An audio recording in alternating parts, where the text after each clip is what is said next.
Alright, so I'm trying to figure out how I'm going to mount these lights underneath the trailer. Of course, it's steel tubing underneath there, fairly flat. You can see the bottom side of the plywood floor inside the trailer. So I was thinking about using some 1 1/4 inch aluminum tubing to run along each side of the trailer underneath, like 14 feet, and then install the lights into those, and then also have a channel to protect the electrical wire and connectors that run from each light underneath the trailer.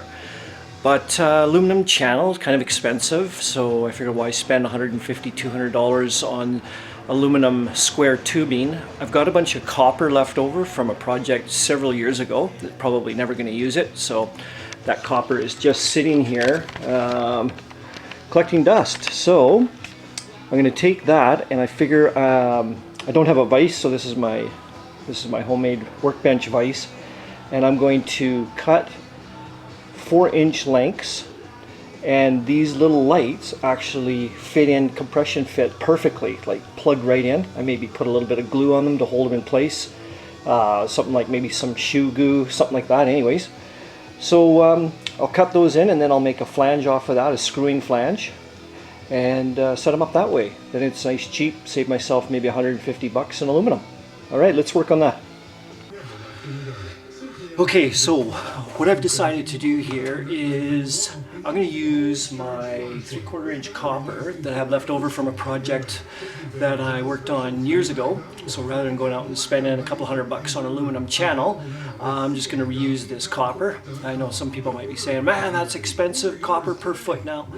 But it's just sitting here and I have no use for it. And it's kind of an oddball size for me.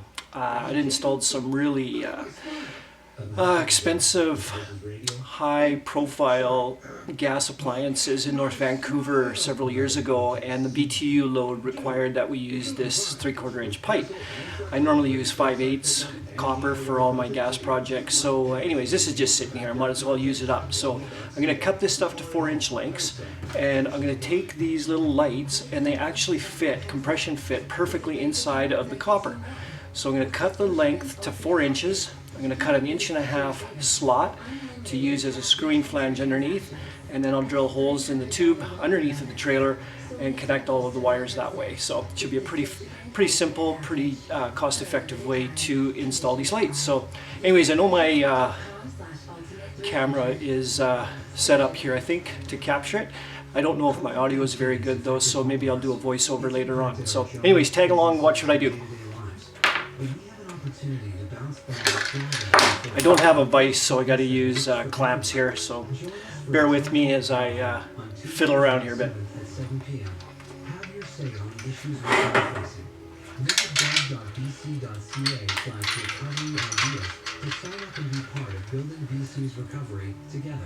A message from the government of British Columbia.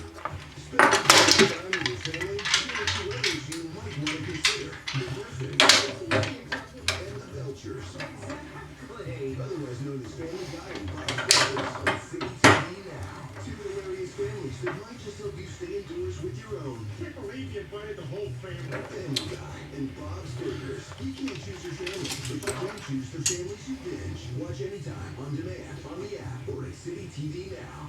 That was up to the hype.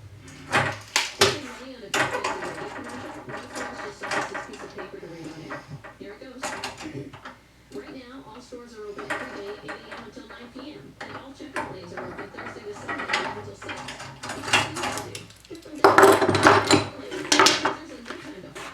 No frills, won't be beat. Gotta put the gloves on because this copper gets a little bit hot once you start to cut it.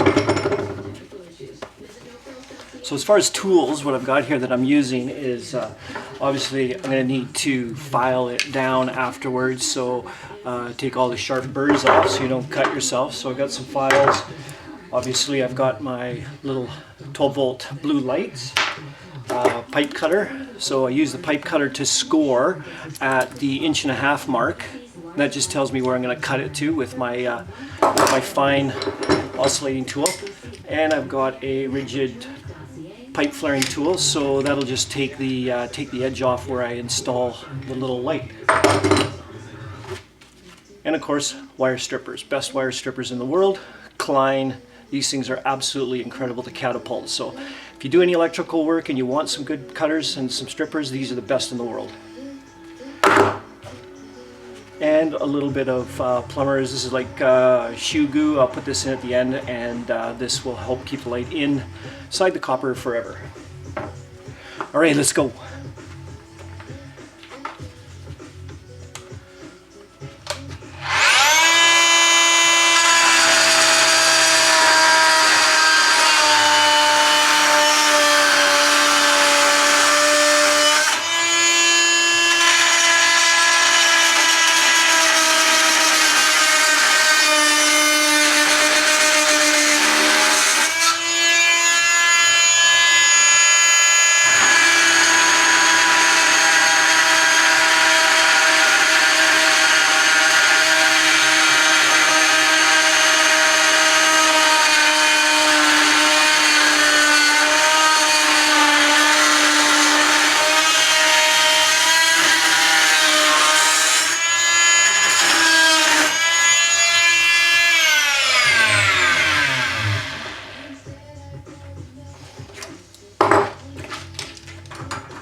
Okay, so you can see here we've got that cut in half, and I'm going to use that just as the screwing flange. So I'll flatten that out with a hammer, and then on this end you can see that the pipe cutter has caused that to create a burr. So we'll use a flaring tool, and that will clean that burr out of there nicely, nice and smooth, so there's no chafing anywhere.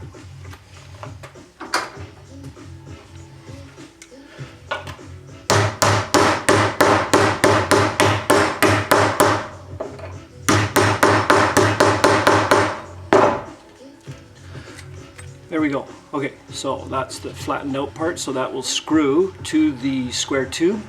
So let's say that this is the underneath of the trailer, and these are the tubing that run horizontally. I'm going to take this and I'm going to screw it onto the side of the trailer, and then the wires will run along the tubing and down through the copper into the light. Okay, let's flare this.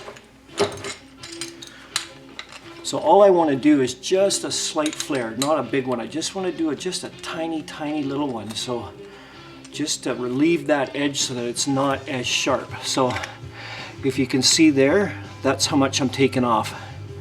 Just a tiny little bit. All right, so let's roll that over.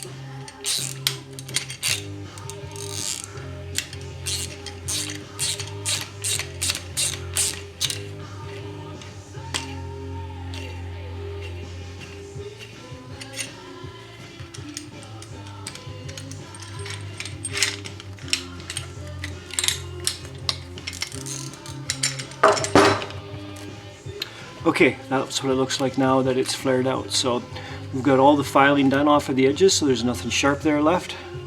I'm gonna look to take the round metal file and just clean out the inside of this one here a little bit. There's a few little burrs there left. Don't want those wires chafing on that. Obviously this is a whole lot easier doing this with a vise than it is just holding it bare hand, but we'll get her done.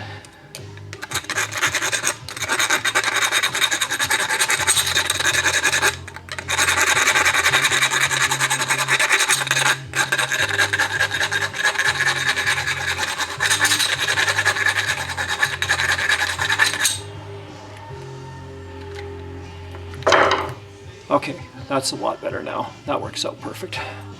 Nice and smooth, there's nothing there to catch on now.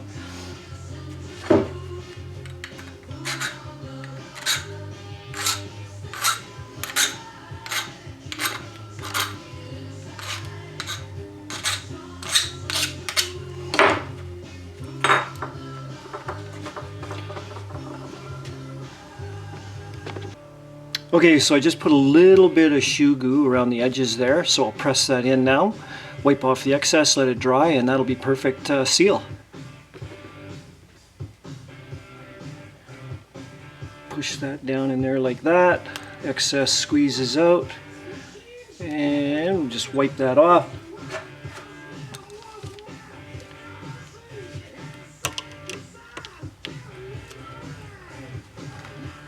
Oh, that's perfect. That's exactly what we're looking for.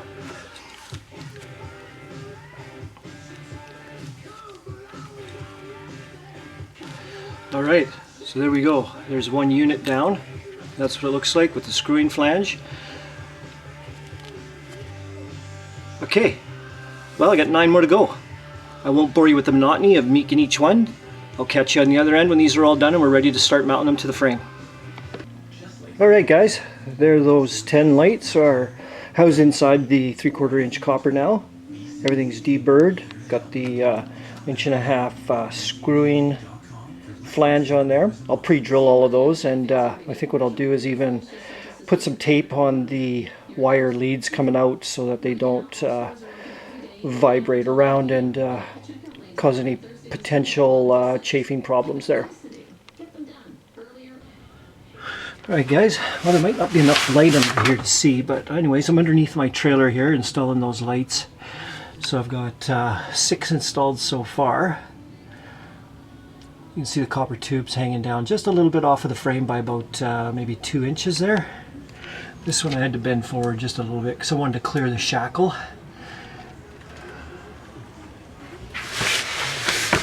And over on this side. Alright, so I've got 4 more to go at the front of the trailer. Let's get started on that. Okay, I got 1 hole pre-drilled right up in here. So, I'll get the screw gun after it.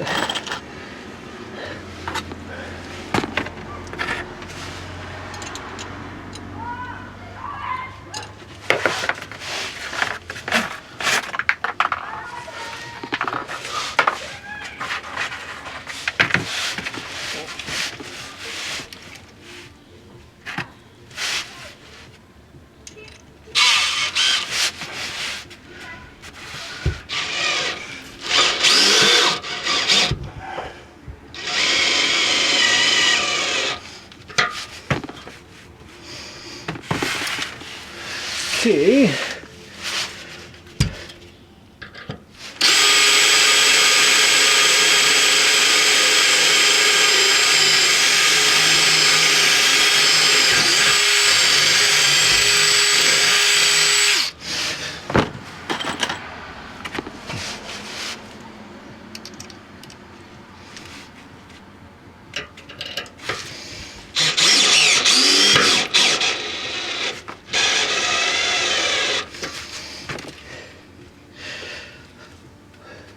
Okay, 3 more to go.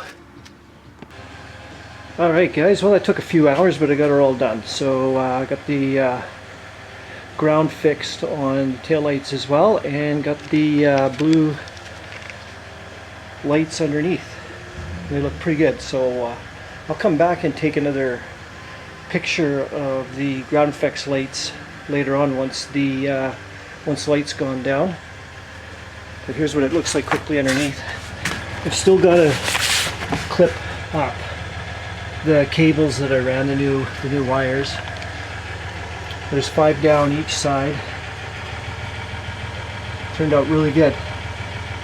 Left a little bit of slack in some of the wires so I could pull them back, and then I'm going to screw on some self-tapping screws and brackets to just to hold the new wire in place. That turned out really well. I think it'll look really cool. Took about 5 hours to do it all, wiring, self-tapping everything in, so it turned out good.